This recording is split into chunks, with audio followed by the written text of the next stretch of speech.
नमस्कार दोस्तों। साधना की वास्तविक शक्ति क्या होती है? साधना की ऊर्जा क्या होती है? इसकी अनुभूति मैंने इसी चैनल के साथ जुड़कर की है। मुझे यहाँ अलौकिक अनुभव हुए। सूक्ष्म रूप से जो ऊर्जा हमेशा हमारे साथ रहती है, उसका अनुभव मुझे यहीं हुआ। इसकी मैं चर्चा कर रही हूँ। उसे ही ध्यान के चमत्कार कहते हैं। गुरु के ज्ञान की झलक उसके शिष्य के अंदर दिखाई देती है। दोस्तों, जैसा कि हम सब जानते हैं, महाकुंभ चला हुआ है। भारतवर्ष में 12 साल बाद कुंभ आता है और 12 को 12 बार गुना कर लिया जाए, यानी 144 साल बाद महाकुंभ आता है। इस बार का महाकुंभ प्रयागराज में चल रहा है। अभी मौनी अमावस्या है। उस अमावस्या पर फिर अमृत स्नान होगा, अमृत वेले में। दोस्तों, बहुत सारे बहन भाई ऐसे हैं जिनकी इच्छा तो है, किंतु वो स्नान करने से शरीर नहीं जा सकते। मेरे मन में भी बहुत इच्छा थी कि मैं महाकुंभ का स्नान करके आऊं, लेकिन नहीं जा पाऊंगी या नहीं जा पाती। हमारी मैम ने हमें सूक्ष्म रूप से, सूक्ष्म शरीर से, मानसिक रूप से यात्राएं करनी सिखाई। इच्छा बलवंती होती चली गई और मैंने बहुत कोशिश की और उसी के विषय में मैं आपको बता रही हूँ। जब हम मन से विश्वास करते हैं और इच्छा भी बलवंती होती है, तो ईश्वर भी हमारा साथ देता है। महाअवतार बाबा जी हमारे साथ हैं, उनका आशीर्वाद हमारे साथ है और साथ में हमारी मंजीत मैम हैं, जिन्होंने हमें हर टेक्निक बड़े ही प्यार से, बड़े ही अद्भुत तरीके से, इतनी सरलता से और सहजता से सिखाया। मैंने भी एक कोशिश की, अपने ऊपर विश्वास किया कि हाँ, मैं जाकर महाकुंभ देख कर आऊँगी। सुबह 3:30 बजे मैं ध्यान में बैठ गई और मैंने गहरे लंबे सांस लिए। उसके बाद सूक्ष्म रूप से मैंने यात्रा शुरू की। जैसे जैसे सूक्ष्म शरीर चल रहा था, अनुभूति अलग अलग प्रकार की हो रही थी। दोस्तों, मार्ग में भीनी भीनी ठंडी ठंडी हवा चल रही थी और हल्की हल्की फूलों की खुशबू आ रही थी। चलते चलते आवाज़ें आने लगी, जैसे गंगा की धारा की कलकल की ध्वनि सुनने लगी और मन प्रसन्न हो गया। थोड़ा और आगे बढ़ती हूँ तो क्या देखती हूँ कि खुशबू आ रही है। कैसी? जैसे हवन करते हैं और उसमें खुशबू आती है। जहाँ हवन होता है वहाँ इतनी नहीं आती जितनी कि बाहर जाती है। मुझे लगा कि जब कलकल की ध्वनि सुनाई दे रही है और हवन की खुशबू भी आ रही है, तो शायद मैं प्रयागराज पहुँच गई। दोस्तों, अमृत वेले का समय था। वहाँ मैं चली गई और मैं देख रही हूँ और सूक्ष्म शरीर भी है। देख कोई और रहा है, साथ में कोई और है।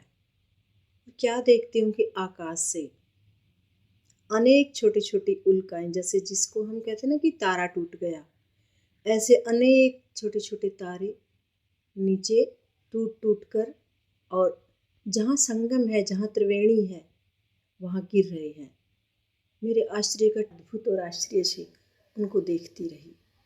अनेकों तारे गंगा स्नान के लिए गंगा जी में उतर रहे थे और कुछ पल बाद क्या देखती हूँ, जैसे वो एक एक एक एक करके आए थे, ऐसे ही वो एक एक करके ऊपर आसमान में चले गए और मैं उनको देखती ही रह गई।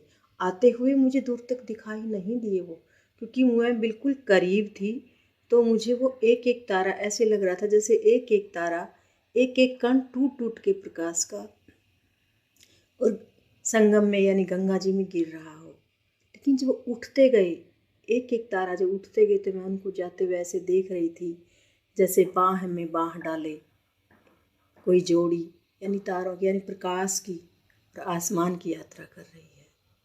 दोस्तों, मन और आत्मा बहुत ही प्रसन्न हुए। मैं चाहती हूँ जिस प्रकार से मैंने दर्शन किए हैं सूक्ष्म रूप से आप सभी करें और भी कोई करे। अपने आप को इतना बलवान बनाए, इतना सक्षम बनाए कि जो मन की ऐसी यात्राएं हों वो आप बखूबी कर सकें। ऐसा नहीं है कि ये सिर्फ विचार है, ये विचार नहीं है, ये सत्य है। गुरु अगर चाहता है तो शिष्य को यात्राएं करवा सकता है। इससे उदाहरण भी मिलता है भागवत में। भगवान श्री कृष्ण ने सांदीप्य ऋषि ने उनको भी यात्राएं करवाई थी और वो भी शय शरीर बैठे हुए जा रहे थे, जबकि मेरा तो प्रकाश का शरीर था, मेरा सूक्ष्म शरीर था और मैंने अच्छे से देखा। उसके बाद स्नान किया और मन तृप्त हो गया और मैं जिस प्रकार से धीरे धीरे गई थी उसी प्रकार से मैं धीरे धीरे आ गई। अब आगे क्या होता है? मेरी बॉडी इतनी थक गई थी कि मुझे ऐसे लग रहा था जैसे बहुत ज़्यादा दुख रही थी। ऐसे लग रहा था जैसे काफ़ी लंबी यात्रा करके मैं आई हूँ। मैं जो बोल रही हूँ वो सत्य है, क्योंकि मैंने खुद से प्रण किया है, मैं कभी झूठ नहीं बोलूँगी। ये मेरा सत्य अनुभव है। अगर आप भी चाहें तो आप भी कोशिश कर सकते हैं। मेरे साथ जो साधना करते हैं वो भी कोशिश कर सकते हैं और जो मुझे देख रहे हैं वो भी कोशिश कर सकते हैं। कोशिश कीजिए, क्योंकि ये 144 साल में जो महाकुंभ आया है वो आगे फिर 144 साल में ही आएगा। हम बहुत भाग्यशाली हैं जो हमारे ही देश में है, हमारी ही धरती पर है और हम हैं यहाँ। ना हमारे जाने वाले थे उनके समय में था और ना ही जो हमारे अभी बच्चे हैं जो अभी बहुत छोटे हैं उनके समय में कभी आएगा। यानी फिर आगे जाके 21 में भी नहीं आएगा, 21 लास्ट में आएगा।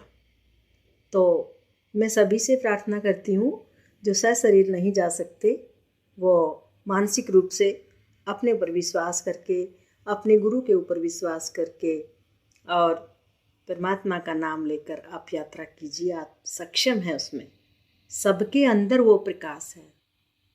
एक एक कण जोड़ के शरीर बन जाता है। आप कोशिश तो कीजिए, आपके अंदर जो ऊर्जा है उसके साथ जुड़िए। सबसे पहले अपने अंतर की यात्रा कीजिए। जब अंतर की यात्रा आप कर पाएंगे उसके बाद आप बाहर की यात्रा भी कर पाएंगे। ये जो सूक्ष्म शरीर है ये इस शरीर के बाद ही बनता है, हमारे विचारों से ही बनता है, हमारे आत्मा के थ्रू ही बनता है, क्योंकि शरीर की 7 लेयर हैं। तो ये सबसे पहले सबसे करीब यही है और इससे हम आराम से यात्रा कर सकते हैं। नमस्कार सभी को, मंजीत मैम को, भावतार बाबा जी को कोटि कोटि नमस्कार और मेरे जितने भी सहयोगी भाई बहन हैं सभी को मेरा कोटि कोटि नमस्कार।